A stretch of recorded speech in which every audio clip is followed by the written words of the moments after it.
안녕하세요, 창규올림입니다. 오늘 신림동, 요즘 신림동 물건을 많이 소개해드리곤 하는데요. 관악구에서도 특히나 신림동에 현재 호재거리가 많기 때문에 신림동 물건을 많이 소개해드리고 있습니다. 오늘 소개해드릴 물건은 보시고 계시는 바로 이 건물입니다. 60평이 넘는 땅에 2호선 역사와 200m 거리에 있는 엘리베이터와 주인 세대까지 갖춘 아주 훌륭한 건물이라고 할 수 있습니다. 지어진 지 5년 정도 된 준신축급 건물이고 방 개수도 많아 수익률은 좋지만 그렇다고 방 사이즈가 작지 않아서 임대도 잘 나가는 실투자금이 적은 건물입니다. 건물을 살펴보자면 주차는 앞에 한 대, 측면에는 2대가 있습니다. 건물은 최근에 지어진 거라 외부 상태는 아주 양호합니다. 도로는 6m 도로를 접하고 있고 굉장히 한산하고 한적한 주택가에 위치해 있습니다. 그럼 어디에 위치해 있나 한번 확인해 보겠습니다. 관악구 신림동에 위치한 건물입니다. 서울지하철 2호선 신대방역과 200m 떨어진 아주 역세권에 있고 주변으로 보라매 병원, 보라매 공원, 롯데백화점이 있어서 생활 편의성이 우수합니다. 바로 이쪽으로는 도림천과 아래쪽으로 상업지인 난곡사거리와도 인접해 있고 강남순환도로 관악IC와 난곡사거리까지 이어지는 신림봉천터널이 2026년도에 예정되어 있습니다. 이 터널은 남부순환로의 교통체증을 해결하고 난곡사거리의 교통량 분산에 큰 역할을 할 것으로 보여집니다. 건물은 지하 1층부터 지상 3층까지 허가를 받았고 반듯하게 잘 올라갔습니다. 물건 정보 보겠습니다. 서울특별시 관악구 신림동에 위치해 있습니다. 대지 면적은 약 61평, 지하 1층부터 지상 3층까지 2019년도에 지어진 건물입니다. 매매 가격은 36억, 월세는 약 500만원이 나오고 현재 실투자금은 약 3억 정도입니다. 소액으로 입주까지 가능하다는 점이 아주 매력적입니다. 반대쪽 측면을 한번 올려다보시면 난간이 나와 있는 게 주인층 세대라고 보시면 됩니다.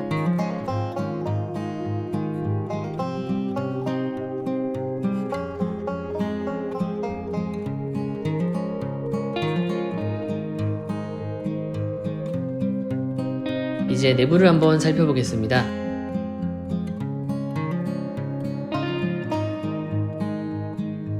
들어오면 기본적으로 총 8개 채널의 CCTV가 설치되어 있습니다.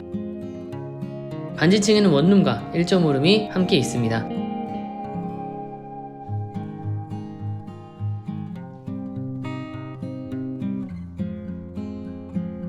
끝에 장이 하나 있는데 이건 창고 정도라고 보시면 되겠습니다.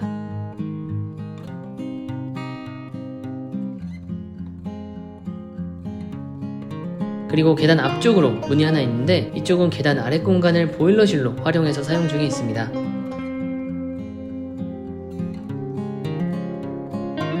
위층으로 올라가면 1층 출입문 좌측으로는 호실별로 달려있는 전기 계량기가 위치해 있습니다. 1층부터는 원룸이 6개씩 있습니다. 60평의 대지 위에 올라간 원룸이라 6개면 방 사이즈가 꽤나 큰 편이라고 보셔도 됩니다. 그리고 가장 큰 장점 중에 하나는 엘리베이터가 있는 겁니다. 사실 지층 포함 지상 4층 건물이기 때문에 엘리베이터가 없는 건물들이 많지만 그래도 대지 면적에 여유가 있다 보니까 고민 없이 엘리베이터가 들어간 것 같습니다. 엘리베이터를 타고 주인 세대로 이동해 보겠습니다. 엘리베이터는 8인승 엘리베이터를 사용 중에 있습니다. 엘리베이터가 열리면 주인층이 있습니다. 해당 층 전체를 주인 세대가 사용하는 것은 아니고 한 개 세대는 주인 세대고 옆에 402호는 원룸이라고 보시면 됩니다. 그럼 402호 주인 세대를 한번 살펴보도록 하시죠. 해당 영상은 이해를 돕기 위한 영상이고 영상의 촬영 일시는 2022년 1월에 촬영된 영상입니다. 구조 정도를 간단히 보시면 좋을 것 같습니다. 현관을 들어오면 중문이 있고 현관에는 기본적으로 신발장이 있었습니다. 현재 거실에는 TV와 소파를 놓고 사용을 하고 계시고 들어오자마자 왼쪽에 있는 방은 시스템 행거를 설치해서 드레스룸으로 사용을 하고 계십니다.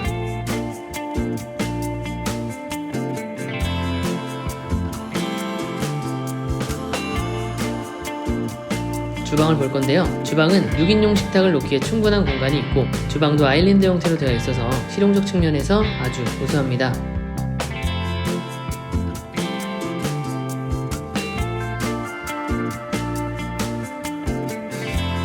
두 번째로 안방인데 붙박이장을 설치해놓고 침대와 테이블을 하나 놓으셨네요. 아파트 공간처럼 파우더룸의 기능을 할 수 있는 화장대 공간도 있고 바로 화장실도 방에 따로 있습니다. 그리고 거실 화장실에는 해바라기 샤워기가 설치되어 있는 것이 특징입니다. 주방 안쪽으로 들어가면 작은 방이 하나가 더 있는데 여기도 한쪽 벽면을 모두 붙박이장을 설치해서 사용을 하고 계십니다.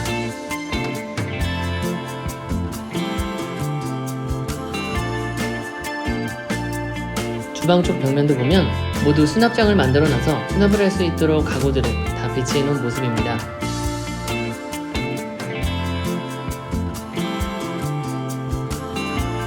그리고 여기 보이시는 게 보통 오피스텔에서 붙박이용 냉장고로 쓰이는 건데 김치 냉장고로 나온 제품을 붙박이로 넣어서 사용을 하고 계십니다. 그러니까 스탠드형 김치 냉장고라고 보시면 됩니다. 근데 보면 볼수록 진짜 수납이 엄청나게 많습니다.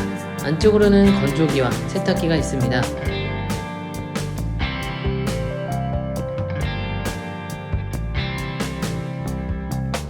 아까 외부에서 보셨겠지만 이게 주인세대 창문에서 바라보는 옆집 뷰입니다. 전반적으로 주인세대 구조가 잘 빠져서 여러 주인세대를 본 결과 충분히 메리트가 있다고 생각이 됩니다. 이제 다음 차례는 아시죠? 옥상으로 이동하겠습니다. 해당 건물은 층과 층 사이 계단실 옆에 보일러실을 넣어서 공간 활용을 했습니다. 이렇게 보일러실이 내부에 있을 경우에는 겨울철 동파 위험이나 이런 것들에 대해서 비교적 자유로울 수 있겠죠.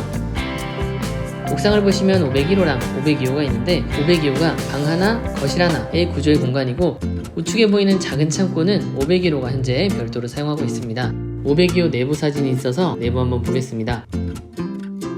502호는 언급해드렸던 거실 공간과 별도의 방이 있는 구조입니다. 해당 임차인은 짐이 많지 않아서 간소하게 거주를 하고 계시지만 대략적인 전용 면적은 약 10평 초반 정도 될 것으로 생각이 듭니다.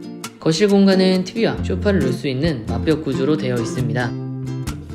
방을 보시면 한쪽 면에 붙박이장으로 가득 차 있는 모습이 보이고 침대를 놓고도 행거를 별도로 설치할 만큼 방 사이즈도 넉넉합니다. 화장실은 일반적인 형태의 화장실이라고 보시면 될 것 같습니다. 마지막으로 출입구 쪽을 보면 빌트인으로 된 세탁기와 신발장, 냉장고와 전자레인지까지 옵션으로 되어 있습니다. 이런 형태의 방을 1.5룸이라고 보통 칭하고 사이즈는 다른 곳에 비해서는 현저히 큰 편이기는 합니다. 501호는 방 2개에 거실 하나로 되어 있고 별도의 문을 이용해서 나가게 됩니다. 문을 열면 옥상 공간이 있고 501호가 해당 층 면적을 모두 사용하게 됩니다. 옥상 한번 둘러보시죠. 투룸은 지금 별도의 사진이 없지만 아까 보셨던 1.5룸 구조에서 거실 반대편에 방이 하나 더 있다고 보시면 이해가 쉬울 것 같습니다. 전용 면적으로 따지자면 약 15평 정도 될 것으로 예상이 됩니다. 밖으로 나가보겠습니다.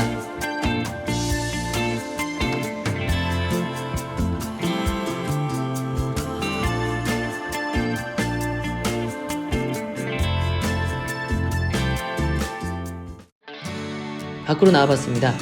이렇게 한적한 도로 이면에 위치한 건물이고 건물은 대지 60평 위에 올라가 있고 엘리베이터에 주인세대까지 갖춘 건물이고 거기에 투자금도 얼마 들어가지 않다 보니 굉장히 메리트가 있습니다. 현재는 보증금이 다소 많다고 보여질 수도 있지만 근래에 금리 인하에 대한 이슈도 있고 실제로 금리가 예전에 비해서 많이 내려온 상황이기도 하고 전세를 월세로 조금씩 돌린다면 한 달에 1,000만원 이상의 수익은 충분히 나올 수 있는 건물이라고 봅니다. 주변이 이렇게 한적한 동네고 옆에 바로 카페와 미용실도 있고 도로가 양쪽으로 건축선이 뒤로 밀리면서 인도가 형성되었고 그렇게 허가를 받다 보니까 실제 도로가 4m 도로라고 해도 굉장히 넓어 보이고 탁 트인 느낌이 듭니다. 그리고 인도 중간중간에 나무도 잘 심어 있어서 뭔가 조금 도심의 느낌보다는 편안한 느낌도 듭니다. 지금은 신대방역 2호선으로 이동해보고 있습니다. 신대방역까지 약 200m 정도의 거리고 아무리 늦게 걷는다고 하더라도 5분 정도면 충분히 이동이 가능하기 때문에 초역세권이라고 볼 수 있습니다. 2호선은 모두 아시는 것처럼 강남권 해진읍과 구로 디지털 단지까지의 이동이 용이해서 모두가 선호하는 지역입니다. 특히 관악구 쪽이 대부분 언덕인데 비해 신대방역 인근은 평지에 지금 보시는 도로처럼 구획 정리가 잘 돼 있어서 거주하시는 측면에서는 아주 유리하다고 보여집니다. 그리고 아까 얘기는 했지만 요즘 방 사이즈가 좀 작은 것들은 전세 시장이 약세이기도 하고 임대인보다는 임차인이 우위에 있는 시장이기 때문에 작은 방들은 사실상 계약이 되기가 어려워서 전세를 월세로 돌리는 경우도 있고 이런 형태의 자금 흐름이 원활치 못한 분들의 경우에는 일부는 경매로 넘어가는 일들도 가끔씩 발생하기도 합니다. 지금 이 건물의 원룸 방들은 약 5평 정도로 최근 신축 건물들에 비해서 크기가 상당히 큰 편이라고 보여지고 전호실 분리형으로 중간에 중문을 설치해서 임차인들이 좋아하는 구조이기도 합니다. 신대방역 쪽으로 갈수록 상가들이 꽤나 밀도 있게 형성되어 있는 모습을 보이고 있습니다.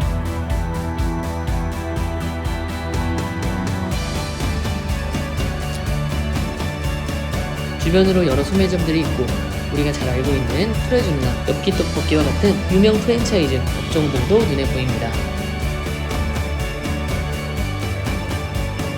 이제 큰 도로변까지 나와봤습니다. 오른쪽으로 돌면 아까 초반에 말씀드렸던 난국사거리 방면이 될 거고, 좌측으로 돌면 2호선 신대방역이 있습니다. 신대방역까지 한번 가보면서 주변에 어떤 것들이 있는지 한번 살펴보시면 좋을 것 같습니다.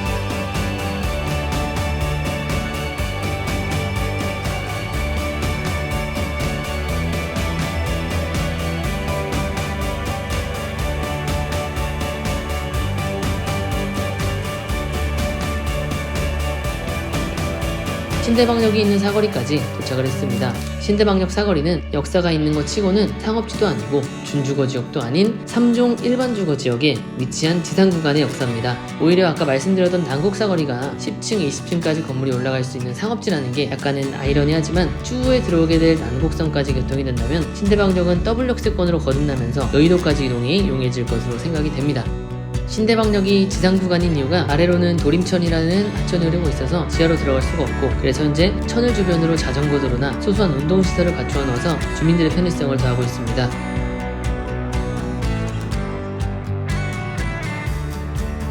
그리고 열차가 다니는 길 아래로 음식점들이 있는데, 예전에는 조금 지저분하게 돼 있던 것들이 최근에는 조금 정비가 이루어졌고, 날이 선선한 저녁에는 야장까지 펼쳐지면서 간단하게 술 한잔하는 그런 모습이 보여지기도 합니다. 이 뒤쪽으로도 현재 신대방역 역세권 재개발이 이루어지고 있습니다. 요즘 신속통합계획이든 모아타운이든 여러 형태의 정비사업이 이루어지고 있는데, 해당 구역은 2015년 7월 23일에 정비구역으로 지정이 되었고, 초역세권 재개발답게 많은 이권과 권리관계로 인해서 찬성과 반대의 갈등을 빚어왔다고 합니다. 하지만 2018년도 6월 주민의견조사를 진행한 결과 동의호를 득해서 정비사업을 추진하게 되었고, 정비사업이 현재는 아주 순항 중에 있다고 합니다.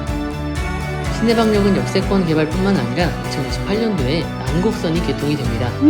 난곡선은 현재 1차 예비 타당성 조사를 통과하고 2028년도 개통을 목적으로 작년 5월에 개통된 보라매역 신림선과 이어지며 2호선 신대방역을 거쳐 안양초등학교까지 이어지는 노선입니다. 정리하자면 신대방역은 역세권 재개발과 교통호재로 곧 더블 역세권이 될 지역이기도 하고, 이것뿐만 아니라 난국사거리 재개발에 대한 부분도 빼놓을 수 없는데, 난국사거리가 상업지역이면서 지구단위 계획구역으로 지정되어 있어서 앞으로 난국선이 뚫리거나 또는 뚫리기 이전에 호재에 대한 기대감으로 충분히 개발이 될 거라고 생각이 됩니다. 이쪽 지역에 대해서 잘 모르시는 분들은 별도로 한번 검색을 해보시고 공부해 보시기를 추천드리고, 사실 좋은 물건을 좋은 물건이라고 판단하고 결정하기까지는 본인 스스로가 충분히 공부가 되어 있어야 좋은 물건을 알아볼 수 있는 거라고 생각을 합니다. 오늘은 관악구 신림동에 있는 아주 호재거리가 풍부한 엘리베이터가 있고 넓은 주인세대에 소액으로 입주도 가능하면서 신축 건물의 역세권까지 공실 부담도 없는 그런 아주 메리트 있는 건물을 소개해드렸습니다. 오늘은 도림천변을 한번 둘러보면서 마무리하도록 하겠습니다. 이쪽으로 돌아가면 도라매공원도 아주 인접해 있다는 점도 참고하시면 좋을 것 같습니다. 오늘 영상도 도움이 되셨기를 바라며, 도움이 되셨다면 구독과 좋아요 부탁드립니다. 감사합니다.